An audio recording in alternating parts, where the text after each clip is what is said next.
Hey, welcome back to Little Hollow Homestead. If this is your first time joining us, this is not my usual content, but I am starting to put some repair videos on here as well as my farming and gardening and self-sufficiency kind of content that I've created so far.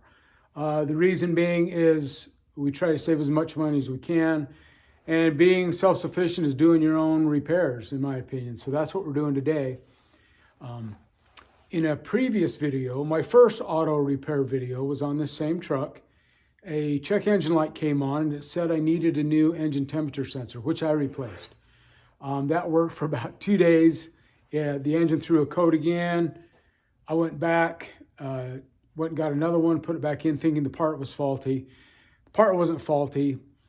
And as most of us shade tree mechanics find out, the initial diagnosis sometimes isn't the real cause of the issue. So dug a little deeper, found out that the thermostat is bad. So I went down, got me a new thermostat. And as with most Duramaxes, everything is just doubled up. And there are two thermostats in a Chevy Duramax engine. First time I've ever run into that.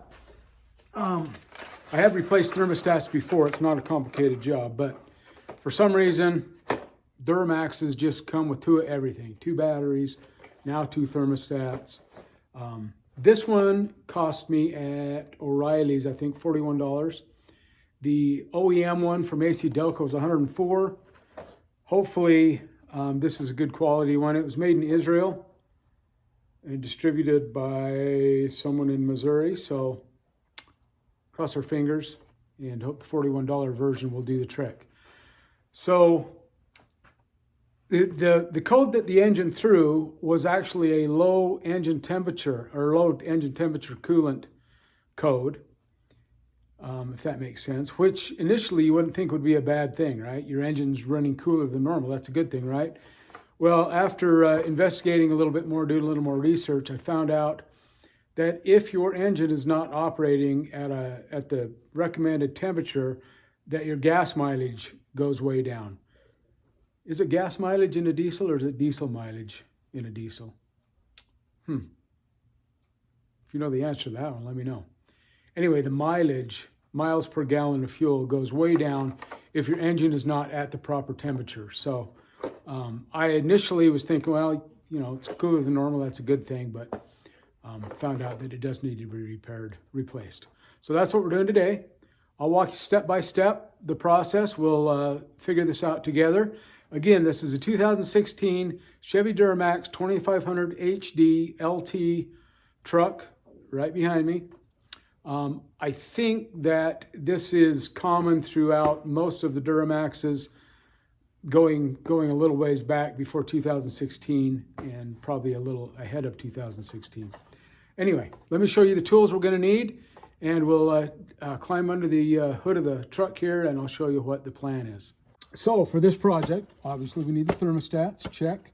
Pair of vice grips to take the hose clamp off of the upper radiator hose. You need a wobble head 1/2 inch with an extension socket, and then a 1/2 inch or a 13 open end wrench. So these are the tools that we're going to need. Let's go poke around and see how this works. All right, so here you can see the hose clamp that we need to remove. So first step, we'll probably remove that. And then this port for your air conditioning is held on by a bolt right there. We're going to just take that out of the way and swing this out of our way so that we can get down to these lower bolts that you can see all the way down in there. And there's one over here. And then this filler tube. We need to take this bolt out and just kind of swing this out of the way. And then I believe there's a bolt. Yep, there's a bolt right here on this fan housing that bolts to this gooseneck right here. So once we get all this stuff peeled away, we'll go to work actually replacing this housing. And at the base of that housing, we should find two thermostats sitting just like that we will pull out, keep track of them so we put the right one back in the right hole. And On paper, it seems like a fairly simple project. Cross your fingers. We'll get going here in just a minute. Before we get going, let me just start off by saying it's been a while since I posted a video. It just seems like that what we do is just a constant cycle. So springtime means we're starting vegetables, which you can see I've got my seed starting rack already set up. Got the lights in it. We got some trays getting ready to go. And we got our heating mats down there to help with seed germination. So as we start this cycle all over again, like I say, it usually kicks off middle of February, end of February with starting seeds to plant out in our gardens. I'm gonna plant mostly tomatoes this year. I plant enough for me to grow what I need to grow and what I need to supply my needs at the farmer's market. But then also in the spring, I've been selling plants.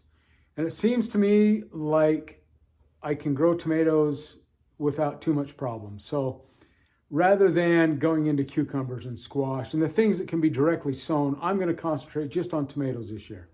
We'll see how that goes. So that's the plan for the seed starting. Next thing, the first part of March, we've got our first batch of meat chickens coming, Cornish cross chickens. And so we'll get the brooder here set up probably in another month. And so we'll start that cycle all over again. I've got 50 coming the 1st of March, 50 coming the 1st of April. And then we'll see how we sell before the farmer's market actually starts. And that will help me decide whether or not to order, keep ordering, and keep supplying what I need until the end of October, till the farmer's market season is over. Eggs, oh my gosh, eggs are crazy. I don't know about, well, I'm pretty sure it's nationwide. I had a lady the other day pay me $10 a dozen for a dozen eggs.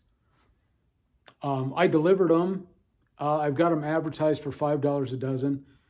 She said, "What's my delivery charge?" I said, "Whatever you think's fair." She ended up paying me $10 a dozen. That's how desperate people are for eggs. I've got a lot of good customers that buy eggs every month. And so I'm trying to fill those orders and taking care of my loyal customers first. Right now, I am 2 dozen behind. So I'm getting caught up, but the chickens obviously slow down in the wintertime, and mine certainly have.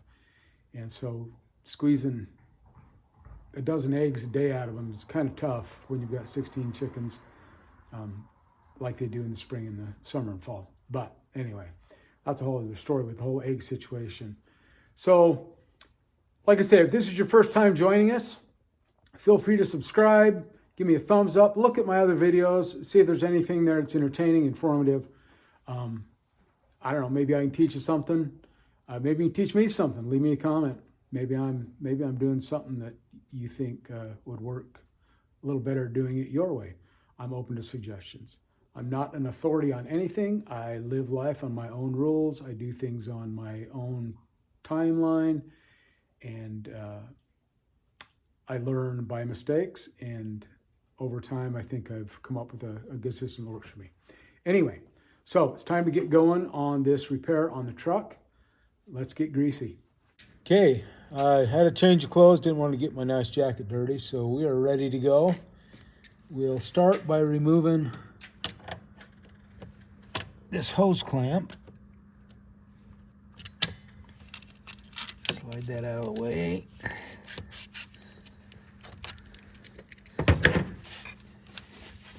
And these sometimes you might need to break that free with a little hook. Hold on. Okay, here we go. We finally got it to break free. Pull that off.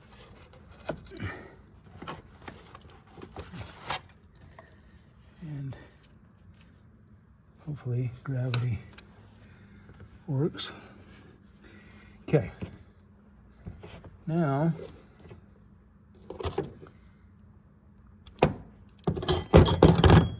we'll start by removing this oil filler tube.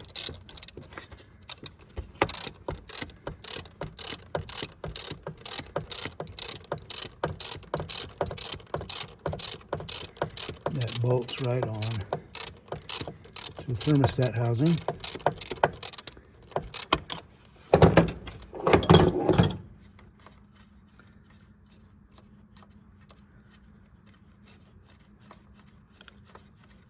Maybe.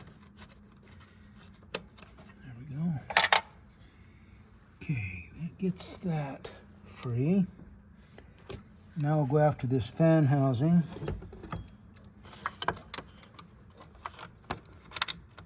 Bolt.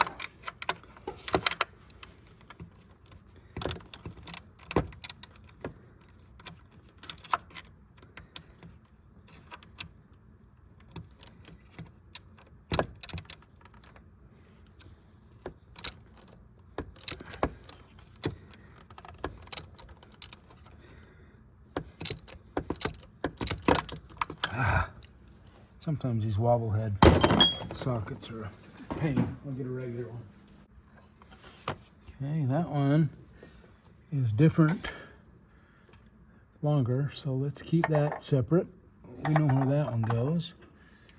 All right, let's get this air conditioning filler tube out of the way.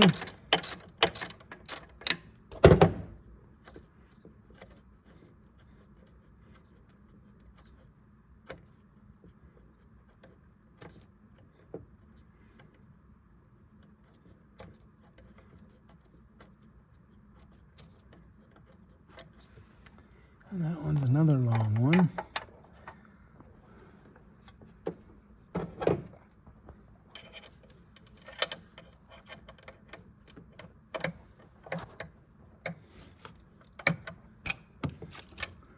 That wasn't very tight.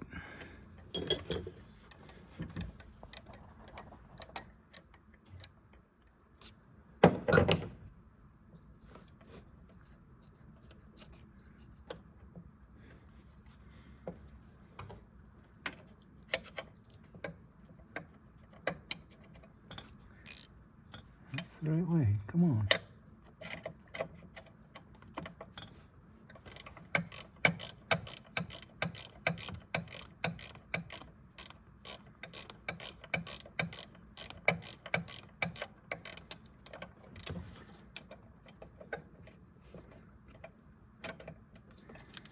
We've gone past the point of no return with our box end, which means we got to run that bolt back in just a little bit so we get our wrench out of there.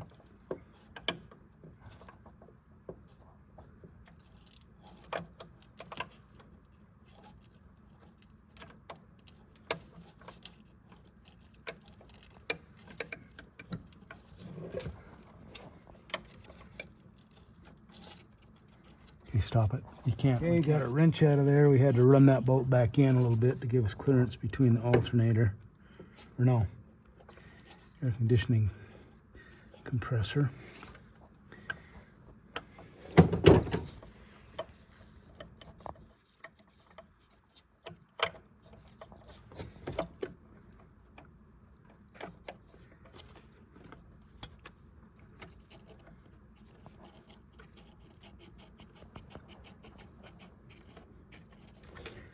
There we go. Okay.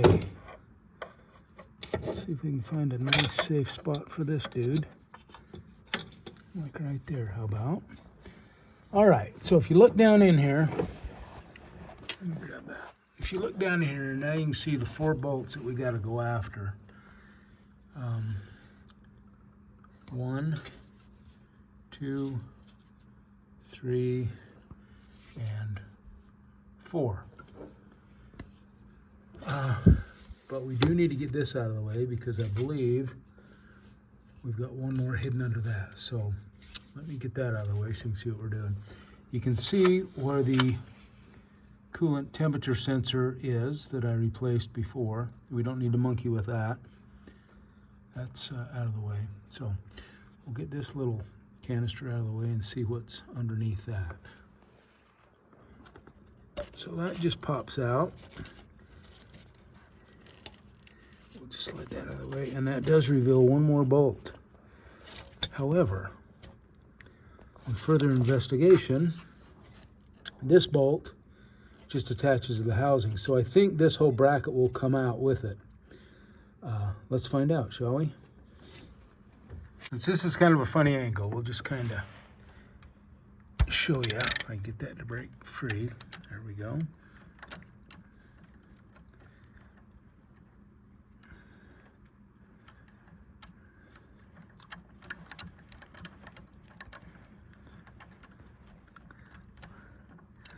A little bit of socket ballet for you. That should be pretty close. All right, yep. Okay, go down in and grab that one. And it looks like that one is even longer. So we're gonna put the actual ones to the housing out here and keep them separate. All right, there's one. We've got 3 more of those little beauties. I'll go after all those and I'll get to work here. You won't get any close-up action, but pretty straightforward. Those two, that one.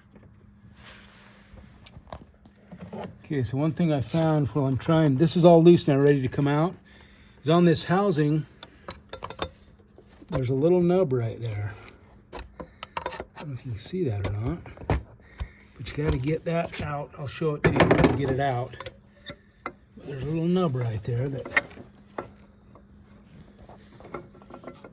kind of is depressing when you start to pull. You can see where that little nub fits in there. There's where the bolt, that's where that nub goes in. So, okay, we got one that came out with the housing and one that is nice and securely stuck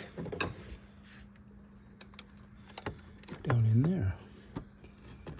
Come on, baby. There it comes. There's a little remnant of the desert. Got jammed down in there a year ago or so. Anyway, let's pull that one out. Pay attention to the orientation of this one. You can see the 2 weep holes in the back go towards the rear of the engine. I don't know if that makes a difference or not, but we'll find out here in a sec. And we'll get this old seal out of there. And while I got my finger in there, we'll just make sure that those places where the seals go doesn't have any nubs or anything that will prevent our new gaskets from sealing. Anyway, all right, let's go back over to the workbench here.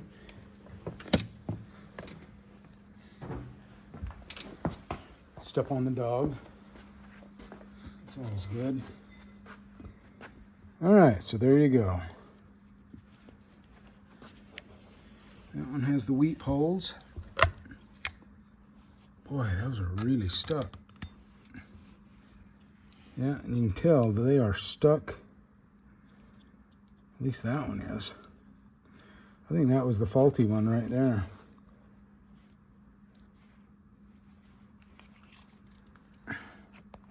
Anywho. All right, well, we know which goes where. Let's get our new ones out here. See how we match up. They're probably not going to look exactly the same, and they don't. So, and these 2 weep holes just have a little brass toggle thingy in there rather than an actual port. Anywho, let's go do that. We'll orient these to the back. This one didn't really matter. So let's go set these in the engine, and then we'll put the housing on those.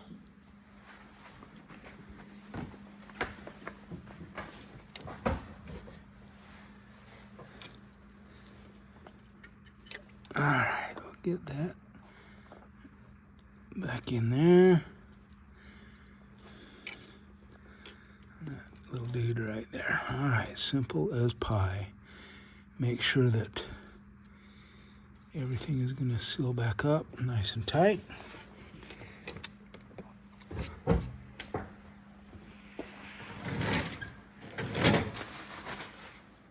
Just to make me feel better, I'm going to wipe this off.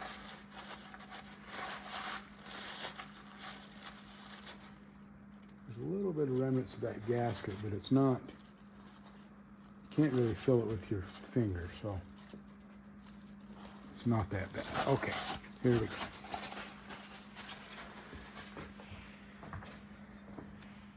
See if we can snake this back down in there.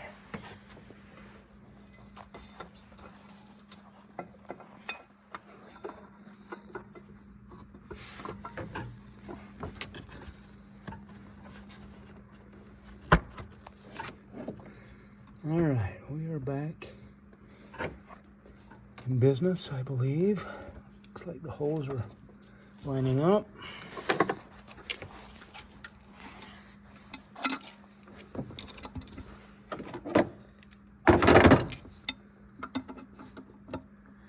See if we can get them started by hand. I don't want to force anything and strip threads.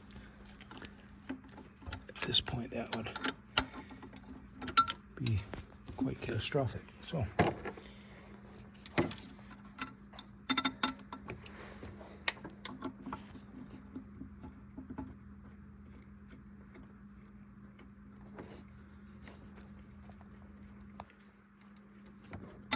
was nice and threaded. That was threaded. But there again, we've got this hose clamp right there that is really tight to that. You can't see it. Now, if you look down in here, the hose clamp on this hose is really tight to that. So we're just going to be really careful and finesse that in, get these other two bolts in.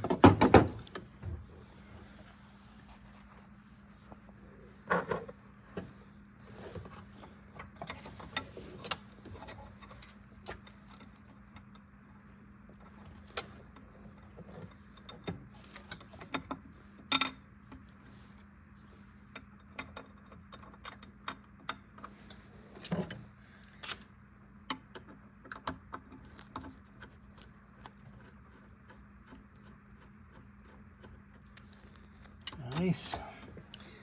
And we've got to use that ridiculous apparatus.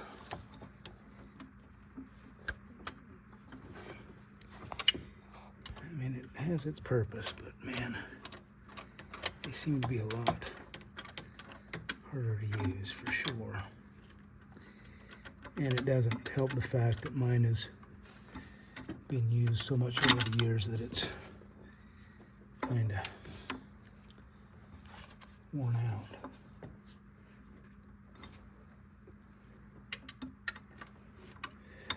You can see we didn't get that hose clamp out of the way. It's just so tight in there. I was able to work it around.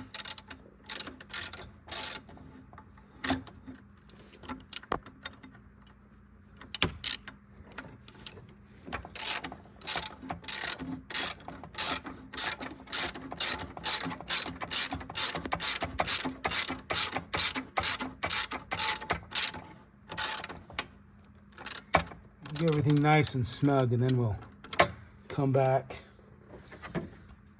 and tighten them down. I don't know if that's what you're supposed to do, but it's going to make me feel a little better about things.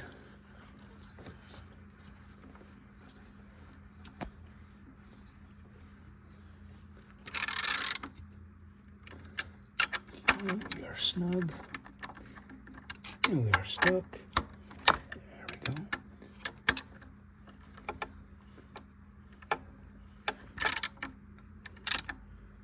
Snug and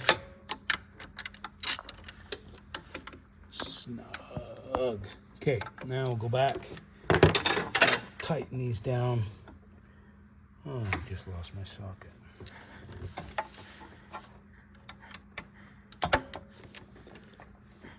All right, just nice and tight.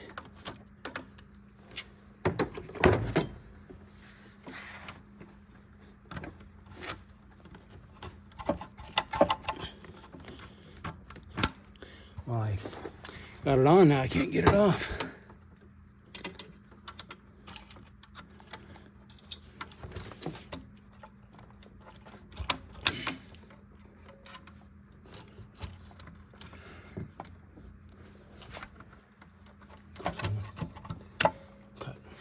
Okay, we're going to put our air conditioning filler tube back together.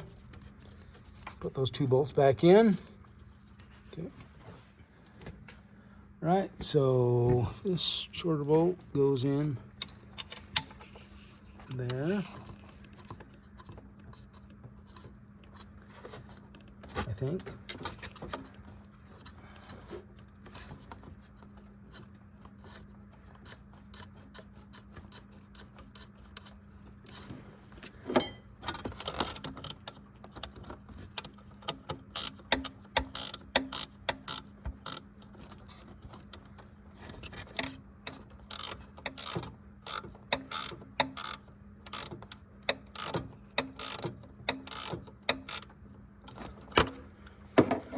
Let's do it the smart way, shall we?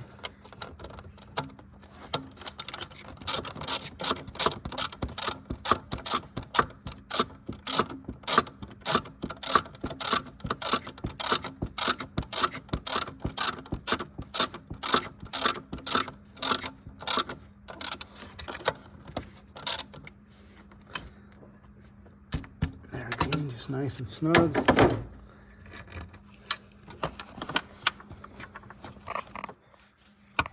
Housing for the fan. Back in there, maybe.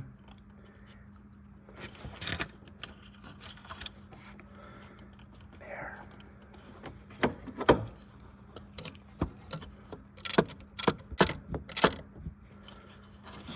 Okay, we just put our hose clamp. Right, it looks like it was before. And there you go. We'll fire it up, check for leaks, and hopefully no more engine codes. Okay, if this ever happened to you, I've been looking for that socket I dropped. Got my magnet out. I have completely combed the underside of my truck. It fell down here. If you'll take a little look, tell me what you see, right?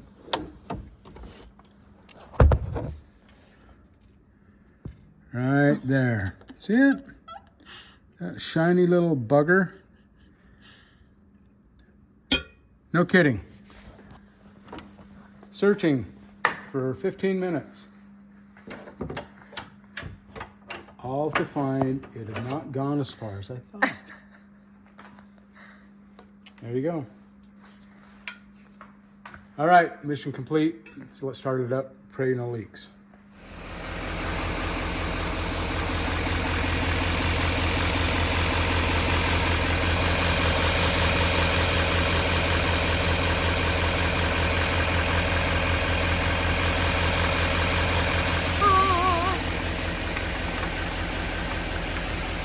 So far, so good.